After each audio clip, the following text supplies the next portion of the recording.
महफूज जेल मंसूबे के तहत पंजाब की 43 जेलों में 9,200 जदीद कैमरे नस्ब होंगे। मजीद जानते हैं डॉन न्यूज़ के नुमाइंदे अली वकार से। जी अली, मजीद अपडेट कीजिएगा।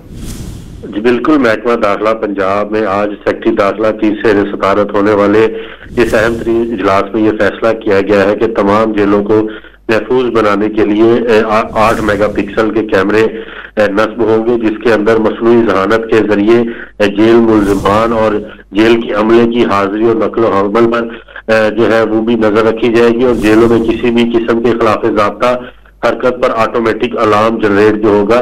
पहले फेज में जो है वो ये सेफ सिटी अथॉरिटी को कहा गया है कि वो 1 हफ्ते के अंदर अपना सर्वे मुकम्मल करें, जिसमें हाई प्रोफाइल और सेंट्रल जेलों में ये तंसीब मुकम्मल की जाएगी। इसके अलावा इसमें यह भी बताया गया है कि तमाम मुलाकातियों पर नजर रखने के लिए विजिटर मैनेजमेंट सिस्टम ऑपरेशनल किया जाएगा और इसके अलावा जो है वो दीगर body cam, public address system, access control system और पैनिक बटन जो है वो भी जेलों में नस्ब किए जाएंगे। टोटल पंजाब की ये 43 जेलें हैं, जिसमें 9,200 जदीद कैमरे नस्ब करने की मंजूरी दी गई है। जी बहुत शुक्रिया अली।